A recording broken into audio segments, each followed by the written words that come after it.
everyone. Today we are going to cover future perfect tense. इससे पहले हमने future simple and future continuous tense को cover किया है और उसका लिंक मैं डिस्क्रिप्शन में दे दूंगा. आज का जो लेक्चर है उसके अंदर हमने इंक्लूड किया है concept of future perfect tense. उसका कॉन्सेप्ट क्या है, यूज़ कहाँ का और किस तरह होता है, उसकी टेक्निक्स और उसकी एग्जांपल्स डिस्कस करेंगे. उसके बाद उसका स्ट्रक्चर ऑफ सेंटेंस का जो स्ट्रक्चर है फ्यूचर परफेक्ट टेंस का, और forms of future perfect sentences जो होते हैं फ्यूचर परफेक्ट टेंस की, उसको हम डिस्कस करेंगे. और spelling rules of present participle यानी आईएनजी वाले फॉर्म वाले जो वर्ब होते हैं उनकी जो रूल्स होते हैं हम उनको भी डिस्कस करेंगे. सबसे पहले चलते हैं कॉन्सेप्ट को.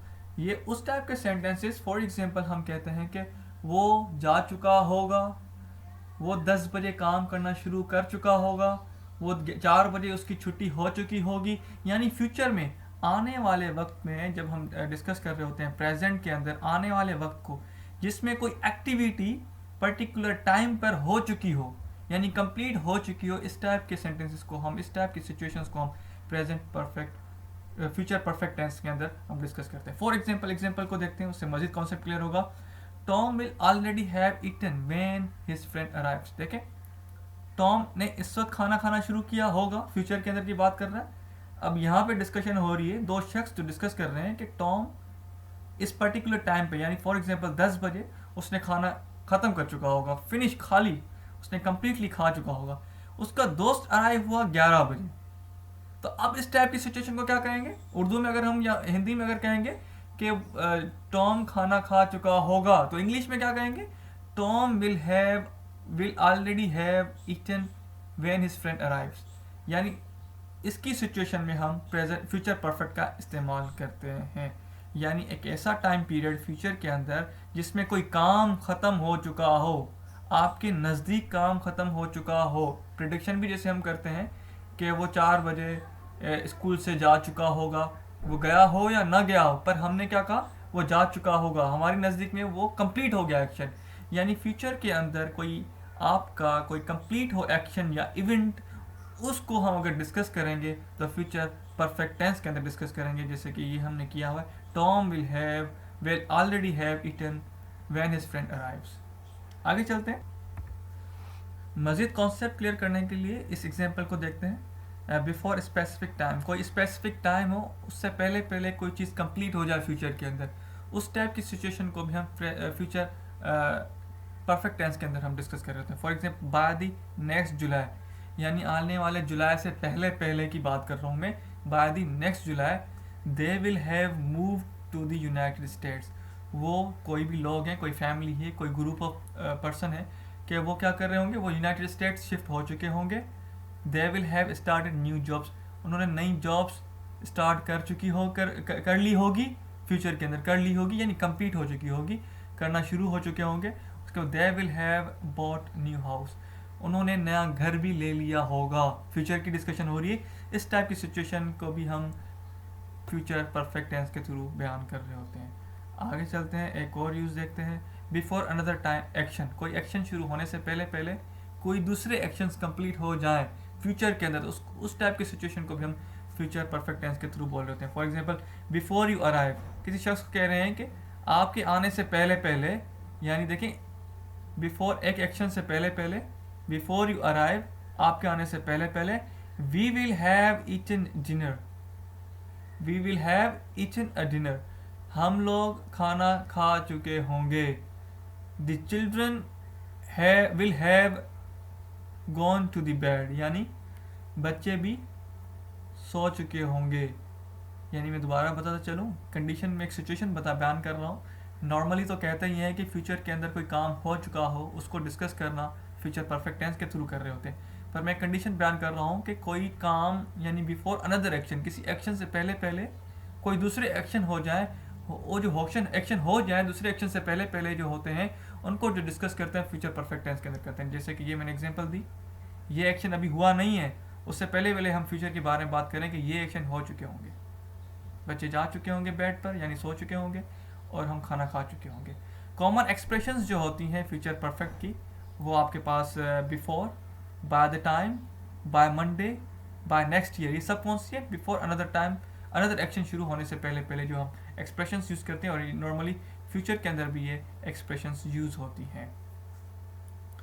आगे चलते हैं कि स्ट्रक्चर क्या होगा फ्यूचर परफेक्ट टेंस का। देखिए फ्यूचर परफेक्ट टेंस का स्ट्रक्चर कोई बड़ा कॉम्प्लिकेटेड नहीं, सबसे पहले सब्जेक्ट आता है, फिर विल का इस्तेमाल होता है, जैसे कि पास्ट और हमने फ्यूचर सिंपल और फ्यूचर कंटिन्यूस में यूज़ किया था, और उसके बाद हमारे पास हैव का इस्तेमाल होता है, यानी present participle of present simple जो है फॉर्म आपकी हैव की, उसके बाद पास्ट पार्टिसिपल का इस्तेमाल होता है।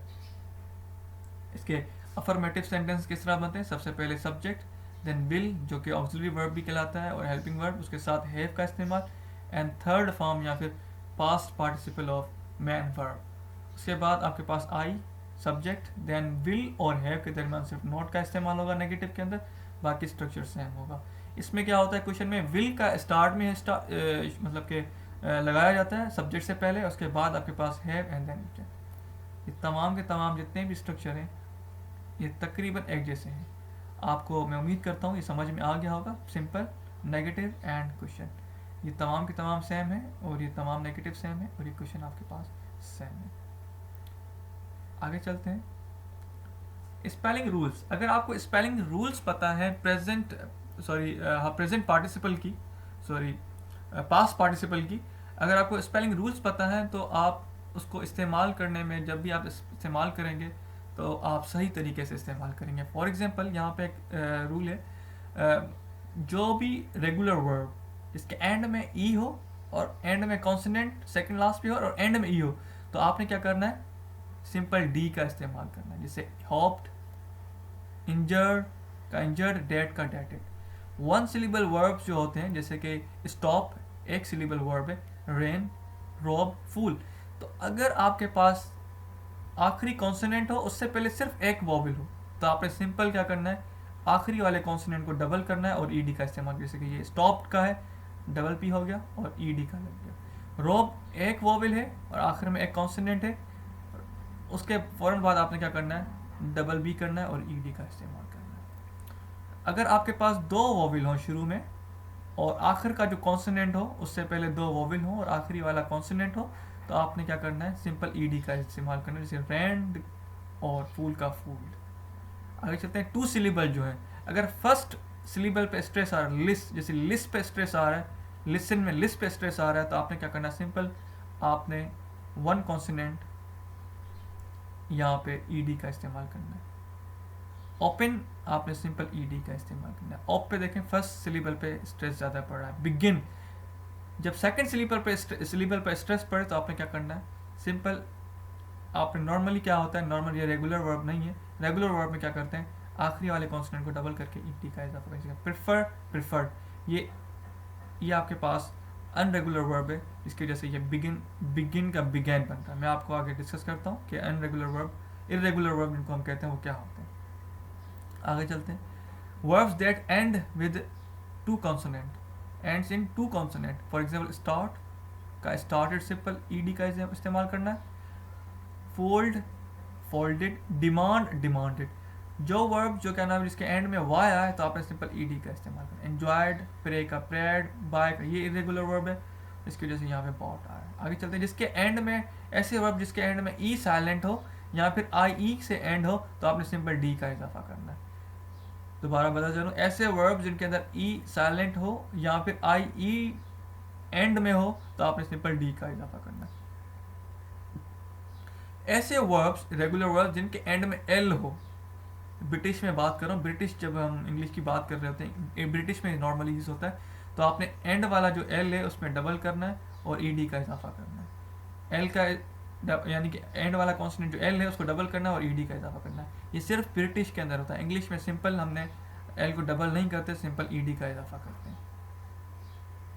मुझे उम्मीद है कि आपको फ्यूचर परफेक्ट टेंस कम्प्लीटली सही तरीके से समझ आया होगा और आपके माइंड में जितने भी क्वेश्चन होंगे उनको एड्रेस किया गया होगा। अगर फिर भी आपके माइंड में कोई भी सवाल रह जाता है तो आप कमेंट बॉक्स में कमेंट करें, आपको उसका आंसर दे दिया जाएगा। Bundle of thanks for watching.